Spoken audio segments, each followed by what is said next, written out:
بسم اللہ الرحمن الرحیم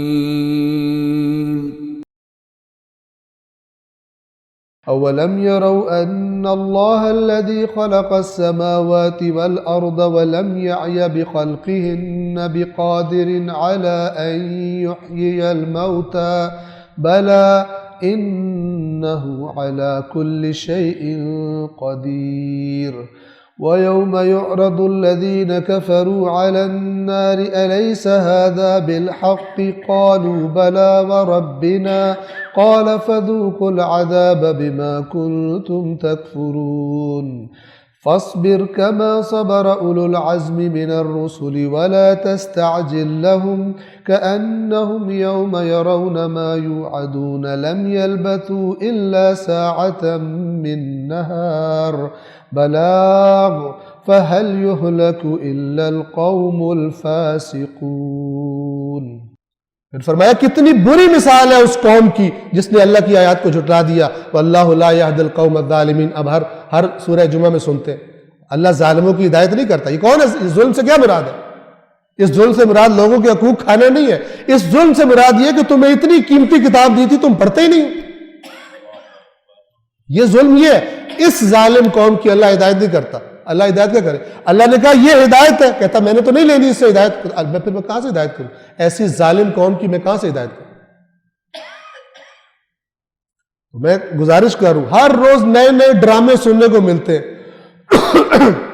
کوئی کسی معاملے میں اللہ کے شریک بنا رہا ہے، کوئی کسی معاملے میں اللہ کے ان پاک ترین جنہوں نے ساری عمر توحید کا پیغام دیا کٹ گئے اسی توحید کے راستے میں، اور کچھ لوگ بے شرمی سے چند روپوں کی خاطر اس کی ذات کے ساتھ شریک بناتے ہیں، ان پر بہتان باندھتے ہیں۔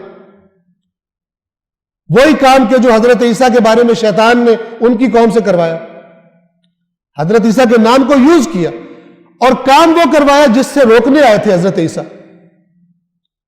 آج بھی اسی طرح یہ قرآن نے قصے بیان اس لیے کیے، اللہ جانتا ہے بعد میں یہ ہونے والا ہے، یہ طبقہ پیدا ہوگا خدا کے دین کے بارے میں غیر سنجیدہ طبقہ پیدا، دنیا میں سیریس، دنیا کے معاملات کے بارے میں بہت سنجیدہ، بہت باریک بین، دین کے معاملے میں نان سیریس، دین کے معاملے میں بس جو آ رہا جو جا رہا مجھے کیا پتہ، اللہ بہتر جانتا، ثواب لو اور بس۔ تو لہٰذا خدا نے خبردار کیا، لیکن اس خبردار جس نے کیا ہے اس کے پیغام کو بھی تو ہم پہنچائیں۔ اگر مجھے سن کے لگتا ہے کہ یہ کتاب صحیح ہے تو مجھے اپنے گھر والوں کے بارے میں بھی تڑپنا چاہیے۔ مجھے اپنے کسی سے پوچھا، کوئی جاننے والے تھے، ان سے میں نے کہا کہ آپ کا بچہ نماز نہیں پڑھتا؟ کہتی جی نماز نہیں پڑھتا۔ میں نے کہا اسکول جاتا ہے؟ جی الحمدللہ ماشاءاللہ اسکول جاتا ہے۔ میں نے کہا اس نے دنیا میں زیادہ رہنا ہے یا دیکھیں ہماری باتوں میں اور ہمارے عمل میں کتنا تضاد ہے، قول اور عمل میں کتنا تضاد ہے۔ اے ایمان والوں وہ کیوں کہتے ہو جو کرتے نہیں ہو، قرآن یہ کہنا چاہتے ہیں۔ تضاد دیکھیں، اسکول جاتا ہے؟ جی اسکول جاتا ہے بالکل۔ میں نے کہا اگر آپ کو پتہ چلے کہ یہ اسکول کے نام پہ کہیں اور چلا جاتا ہے تو اب وہ ان کو خوشبو آ گئی کہ میں کیا کہنے لگوں، تو کہتی ہیں کہ نہیں۔ میں نے کہا نہیں مجھے انصاف سے بتائیں۔ تو بہرحال ان کا جو مزاج تھا انہوں نے کہا کہ میں اس کی لاتیں توڑ دوں اگر مجھے پتہ چل جائے کہ یہ اسکول کے نام پہ اتنے مہنگے اسکول میں نے داخل کرایا ہوا ہے اور یہ اسکول کے نام پہ باہر اپنے لوفر دوستوں کے ساتھ گھومتا رہتا ہے تو میں تو اس کی ٹانگیں توڑ دوں۔ تو میں نے کہا کہ آپ دنیا کے اس کے فیوچر کے بارے میں اتنے سنجیدہ ہیں کہ اگر آپ کو پتہ چلے یہ نہیں جا رہا اسکول میں ریگولر، آپ اس کی ٹانگیں توڑ دیں گے، اور آپ کا آخرت پر یہی ایمان ہے۔ پتہ ہے جو نماز نہیں پڑھے گا جہنمی ہے، واضح فرمایا اللہ نے، قرآن میں بتایا، رسول اللہ علیہ بیت نے بتایا۔ آپ جہنم میں بھیجنے کے لیے تیار ہیں اس کو؟ اس کے بارے میں آپ کہہ رہے ہیں ہاں نہیں پڑھتا فلاں نان سیریس، خود بھی ایسے تھے۔ یہ کون سا دین ہے؟ یہ تو وہ کہا کہ دین زبان کا ٹیسٹ ہے، جب میٹھا لگے، جتنا میٹھا لگے ٹھیک ہے، جب میٹھا نہ لگے واپس۔ یہ نہیں ہے، دین ایک مکمل آئین ہے، اور یہ قرآن مجید آپ سن رہے ہیں۔ میں اسی لیے اس کی آیات سے ہٹ کر وہ جو بعض لوگ گہرائیوں کے نام پہ پتہ نہیں کیا کیا فلسفے لے کے آتے ہیں، پتہ چلتا ہے وہ قرآن سے دور کہیں اور ہی چلے گئے۔ تو میں اسی آیات سے چپکا رہتا ہوں اور جو اس سے مربوط بات ہے وہ آپ سے کرتا ہوں، اور یہ ایک نتیجے کے طور پہ آپ کی خدمت میں عرض کر رہا ہوں کہ یہ سارا کا سارا ایک پریکٹیکل، یہ قرآن تھا جس کی بیس پر ایک وہ عجیب سی قوم تھی، اور اس نے دنیا کو ہلا کے رکھ دی. ان کے پاس کہاں سے یہ پوٹینشل آیا تھا؟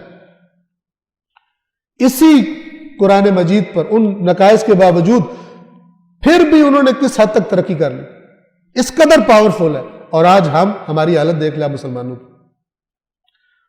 وجہ یہ ہے کہ ہم نام کے مسلمان رہ گئے اور سنجیدہ ہی نہیں اس کے بارے میں. دنیا کے بارے میں ہم بہت سنجیدہ ہوتے ہیں، دین کے بارے میں، قرآن کے بارے میں ہم سنجیدہ نہیں ہوتے. کوئی کمٹمنٹ نہیں ہماری اللہ سے. اور جو اللہ کی طرف بلانے والے کی دعوت قبول نہیں کرتا وہ زمین میں اللہ کو عاجز نہیں کر سکے گا اور اللہ کے سوا اس کا کوئی سرپرست بھی نہیں ہوگا. یہی لوگ کھلی گمراہی میں ہیں. کیا انہوں نے نہیں دیکھا کہ جس اللہ نے آسمانوں اور زمین کو خلق فرمایا ہے اور جو ان کے خلق کرنے سے نہیں تھکا، عاجز نہیں آیا، وہ اس بات پر بھی قادر ہے کہ مردوں کو دوبارہ زندہ کر دے.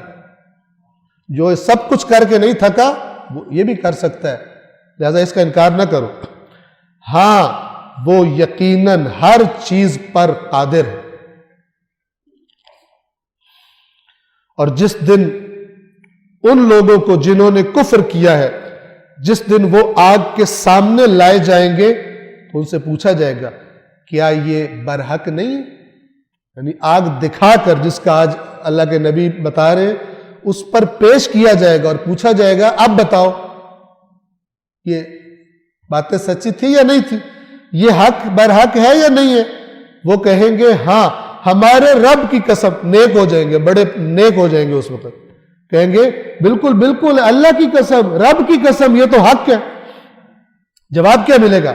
کہا جائے گا پھر اب جو تم کفر کیا کرتے تھے، نہیں مانتے تھے ہمارے نبیوں کی بات، اب عذاب کے مزے چکھو. فَذُوقُوا الْعَذَابَ بِمَا كُنْتُمْ تَكْفُرُونَ. اب چکھو اس کو جو تم بات نہیں مانتے تھے. پس اے رسول صبر کیجئے جس طرح اولو العزم رسولوں نے صبر کیا. آپ سے پہلے بھی اولو العزم رسول بتایا گیا کہ صاحب شریعت. چونکہ عزم کہتے ہیں بہت بڑے کام، اصل میں عزم ہوتا ہے مضبوط ارادہ سمجھ لیں.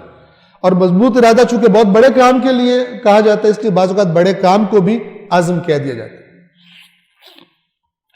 تو فرمایا کہ اے رسول آپ صبر کیجئے، یعنی آپ اپنی قوم کو سمجھا رہے ہیں اور آگے سے جو یہ حرکتیں کر رہے ہیں اور یہ جو کفار کے جملے اور حرکتیں بتائی جاتی ہیں، گویا کہ یہ کس لیے بتائی جا رہی ہے رسول اللہ کو؟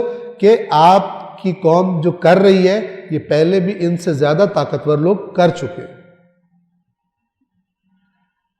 پس اے رسول صبر کیجئے جس طرح اولو العزم رسولوں نے صبر کیا، اور ان کے لیے عذاب میں جلدی نہ کیجیے. ان کے لیے عذاب میں جلدی نہ کیجیے. جس دن یہ اس عذاب کو دیکھیں گے جس کا انہیں خوف دلایا جا رہا ہے، تو انہیں یوں محسوس ہوگا کہ گویا ایک گھڑی سے، یعنی ایک لمحے سے زیادہ دنیا میں نہیں رہے.